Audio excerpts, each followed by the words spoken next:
سب سے پہلے تو یہ بات ذہن نشین کریں کہ اسلام سے پہلے عورت کی کیا حیثیت تھی، عورت کا مقام کیا تھا، عورت کا مرتبہ کیا تھا، عورت کی ویلیو کیا تھی۔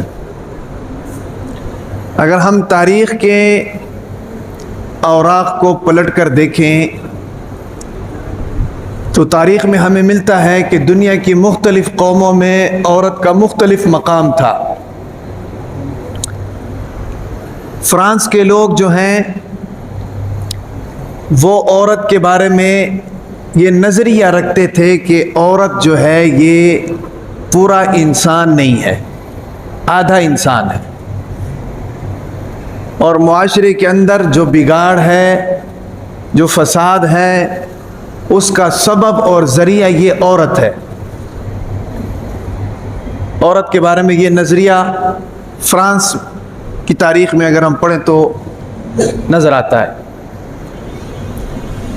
چین کے لوگ جو ہیں، چین کے لوگ عورت کے بارے میں یہ نظریہ رکھتے تھے کہ عورت جو ہے یہ ایک شیطانی روح ہے، شیطان کا حصہ ہے، شیطانی روح ہے۔ چین کے لوگوں کا یہ نظریہ تھا۔ اسی طریقے سے ہندو جو ہیں ان کا مذہب عورت کے متعلق یہ ہے کہ جس عورت کا خاوند مر جاتا اس عورت کے لیے حکم یہ ہوتا تھا کہ بھائی یہ تمہارا خاوند مر گیا ہے، اب ہم نے اس کو جناب لکڑیوں میں رکھ کر جلانا ہے، لہٰذا عورت کے لیے بھی یہی حکم تھا کہ اس خاوند کے ساتھ جل جائے۔ اور اگر عورت اس طرح نہیں کرتی تھی تو معاشرے کے اندر اس کو بری نگاہوں سے اور بری نظروں سے اور برے القابات سے اس عورت کو یاد کیا جاتا۔ اور عورت کے بارے میں ہندوؤں میں ایک نظریہ یہ بھی تھا، اور آج بھی ہے غالباً، کہ جس عورت کا شوہر مر جائے وہ عورت آگے دوسرا نکاح نہیں کر سکتی، چاہے وہ جوان ہی کیوں نہ ہو، وہ آگے دوسرا نکاح نہیں کر سکتی ہے، ساری زندگی بغیر شوہر کے گزارے گی۔ اسی طریقے سے اگر ہم زمانہ جاہلیت میں عرب کے رسومات کو دیکھیں عورت کو لے کر، تو ایک سلیم الفطرت انسان جناب کانوں کو ہاتھ لگا دیتا ہے کہ یار یہ عورت کے ساتھ کیا کر رہے ہیں۔ عرب کے اندر یہ رواج تھا کہ جس عورت کا شوہر مر جاتا اس عورت کو جناب سب سے پہلے شہر سے باہر نکال دیتے تھے، شہر سے باہر نکال کر اس کو ایک کمرے کے اندر اس کو قید کر دیتے تھے، اور 1 سال تک یہ سلسلہ جاری رہتا تھا۔ اس کمرے کے اندر اس کی ضروریات بھی پوری نہیں ہوتی تھی، اس کا کھانا پینا پیشاب وغیرہ یہ ساری چیزیں اس ایک کمرے کے اندر ہی، اور 1 سال تک وہ عورت جو ہے اس کمرے کے اندر رہتی تھی، اور 1 سال بعد پھر اس عورت کو باہر نکالا جاتا تھا، اور باہر نکال کر اس کو گدھے کے اوپر بٹھایا جاتا تھا، اور اس کے منہ کے اوپر کالک بھی پوتی جاتی تھی، کالک لگائی جاتی تھی، اور اس کو شہر میں پھرایا جاتا تھا۔ پھرانے کے بعد پھر جناب اس عورت کو گھر کے اندر لے کر آتے تھے۔ یہ رواج تھا، عورت کے ساتھ یہ سلوک ہوتا تھا۔ اب دیکھیں ایک عورت ویسے بھی نازک، طبیعت کے اعتبار سے بھی نازک، جسم کے اعتبار سے بھی نازک ہے بھئی، اور پھر اس کا شوہر بھی مر جائے، اور شوہر مرنے کے بعد وہ اور بھی زیادہ قابل رحم ہوتی ہے۔ یاد رکھیں شوہر مر جائے نا تو بچے جلدی بھول جاتے ہیں، لیکن بیوی جلدی نہیں بھولتی ہے، وہ اکیلی ہو جاتی ہے، بے سہارا ہو جاتی ہے۔ اور ایسی عورت کے اوپر رحم کرنے کی بجائے اس کو سال تک گھروں سے باہر رکھا جائے، اور پھر سال بعد اس کے منہ کو جناب کالا کیا جائے، اور پھر جناب اس کو گھر میں لے کر آئیں۔ یہ تھا عورت کے ساتھ ظلم و ستم۔ اور پھر اس سے بھی بڑھ کر یہ کہ عرب کے اندر جب بچی پیدا ہوتی تھی تو اس بچی کو زندہ درگور کیا جاتا تھا۔ آج بھی وہ جگہ وہاں پر موجود ہے کہ جہاں پر لوگ بچیوں کو دفنایا کرتے تھے۔ حالانکہ عرب نے کتنی ترقی کر لی، آس پاس بڑی بڑی بلڈنگ اور جناب ہوٹلز بن گئے ہیں، کلاک ٹاور بن گیا ہے، لیکن وہ جگہ ابھی تک سیکیور ہے۔ اور لوگ اس کے بارے میں یہ بھی بتاتے ہیں کہ وہاں پر جب انہوں نے بلڈوزر چلایا تو بلڈوزر نہیں چلا. اب اس کے بارے میں ہمیں معلوم نہیں ہے واللہ اعلم. لیکن وہ جگہ آج بھی موجود ہے جہاں پر مکے کے لوگ اپنی بچیوں کو زندہ درگور کیا کرتے تھے. کیسا زمانہ تھا آپ اندازہ لگائیں اور اللہ کا شکر ادا کریں کہ اللہ تعالیٰ نے ہمیں محفوظ کیا. اور پھر ایک ستم عورت پر یہ بھی کیا جاتا تھا کہ عورت کو وراثت کے مال سے محروم کیا جاتا تھا. شوہر مر گیا، اس کی وراثت اس کے بچے کو تو مل جائے گی، اس کے اور رشتہ داروں کو تو مل جائے گی، لیکن عورت کو وراثت نہیں ملتی تھی. چاہے وہ عورت بیٹی کی صورت میں ہے، چاہے وہ عورت بہن کی صورت میں ہے، چاہے وہ عورت ماں کی صورت میں ہے، اس کو وراثت نہیں ملتی تھی. یہ جو ساری باتیں میں نے عورت کے متعلق آپ کو بتائی ہیں، یہ تھا عورت کا مقام اس دنیا کے اندر سب سے پہلے، کہ عورت کی حیثیت کیا تھی.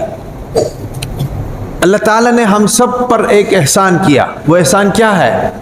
دیکھیں، اللہ تعالیٰ نے بے شمار نعمتیں ہمیں دی ہیں، بے شمار اتنی نعمتیں. وَإِن تَعُدُّوا نِعْمَتَ اللَّهِ لَا تُحْصُوهَا، اللہ فرماتے ہیں کہ تم گن نہیں سکتے ہو اتنی نعمتیں. لیکن ایک نعمت پر بھی اللہ نے احسان نہیں جتلایا. ہم تو احسان جتلاتے ہیں نا جی. کسی کو پیسے کی ضرورت ہو تو اس کو پیسے دے کر بعد میں 100 تانے مارتے ہیں اس کو، تو فلانا آدمی ہے، تیرے پاس تو جناب اس موقع پر پیسے نہیں تھے، میں نہ ہوتا تو تیرا کیا ہونا تھا. ہزاروں تانے دیتے ہیں کہ نہیں؟ احسان جتلاتے ہیں کہ نہیں؟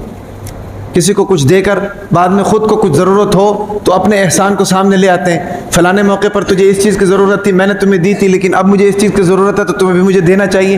احسان جتلاتے ہیں کہ نہیں؟ یہ بد اخلاقی کا اعلیٰ ترین درجہ ہے کہ احسان جتلانا. اللہ تعالیٰ نے ہزاروں نعمتیں ہمیں دی، ہزاروں نعمتیں، لیکن احسان نہیں جتلایا. ایک نعمت اللہ نے ایسی ہمیں دی ہے جو نعمت اس کے خزانوں میں یکتا موتی کی طرح تھا. وہ نعمت اللہ نے ہمیں دی اور ہمیں دے کر کہا کہ تمہارے اوپر میرا یہ احسان ہے. وہ نعمت کیا ہے؟ وہ نعمت اللہ نے فرمایا کہ لَقَدْ مَنَّ اللَّهُ عَلَى الْمُؤْمِنِينَ إِذْ بَعَثَ فِيهِمْ رَسُولًا، کہ میرے بندو یہ میرا تمہارے اوپر احسان ہو گیا ہے کہ میں نے تم کو اپنا نبی دے دیا. سمجھ آ رہی کہ نہیں؟ یہ کتنا بڑا احسان. وہ نبی جس کے لیے کائنات وجود میں آئے، وہ نبی جس کے لیے زمین آسمان اللہ بنائے، وہ نبی جس کے بارے میں صحابہ کرام نے پوچھا کہ اللہ کے نبی آپ کو نبوت کب ملی؟ تو نبی نے کہا کہ جب تمہارے ابا جان آدم مٹی اور گارے کے درمیان میں تھے تب بھی میں نبی تھا. وہ نبی اللہ نے ہمیں دیا. اگر وہ نبی نہ ہوتے تو یہ عورت کو یہ مقام نہ ملتا جو مل گیا. تو میں یہ بتا رہا تھا کہ عورت کی یہ حیثیت تھی عرب میں اور پوری دنیا میں، لیکن حضور نبی اکرم صلی اللہ علیہ وسلم تشریف لائے اور تشریف لا کر حضور نبی اکرم صلی اللہ علیہ وسلم نے عورت کو مقام دیا. اب عورت کو حضور نبی اکرم صلی اللہ علیہ وسلم نے جو مقام دیا ہے، ہم اگر پوری دنیا میں سارے مذاہب کو کھنگال کر دیکھ لیں تو عورت کے پاس وہ مقام نہیں ہے جو اسلام نے دیا. یاد رکھیں، عورت کو ہر روپ میں اسلام نے عزت دی ہے. ہاں، حضور نبی اکرم صلی اللہ علیہ وسلم نے عزت دی ہے. کیسے عزت دی؟ سب سے پہلے عورت کا وراثت میں حق مقرر کیا کہ بھئی اس کا کوئی مر جائے تو وراثت کا مال اس کو بھی ملے گا. پھر اس کے بعد اگر عورت بیٹی ہیں تو حضور نبی اکرم صلی اللہ علیہ وسلم نے فرمایا کہ جس کو اللہ نے بیٹیوں سے نوازا اور ان بیٹیوں کی اس نے اچھی تربیت کی، اسلامی تربیت کی، اور اسلامی تربیت کرنے کے بعد ان کا اچھی جگہ پر نکاح کیا، حضور نبی اکرم صلی اللہ علیہ وسلم نے 2 انگلیاں اٹھا کر فرمایا کہ قیامت کے دن وہ میرے ساتھ جنت میں اس طرح ہوگا جس طرح یہ 2 انگلیاں. یہ مقام کس نے دیا بھائی؟ عورت ماں کی صورت میں اللہ کے نبی نے فرمایا کہ بھائی اس کی خدمت کرو، اس کے پاؤں کے نیچے تمہاری جنت ہے.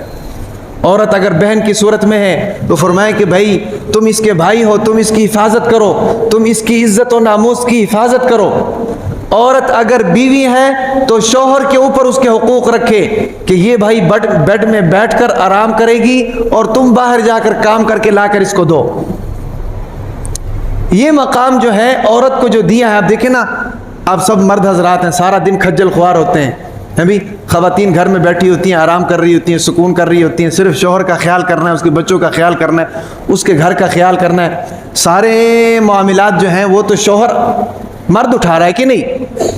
تو یہ مقام شریعت نے عورت کو دیا ہے. یہ مقام شریعت نے عورت کو دیا ہے، اسلام نے عورت کو دیا ہے، حضور نبی اکرم صلی اللہ علیہ وسلم نے عورت کو دیا ہے.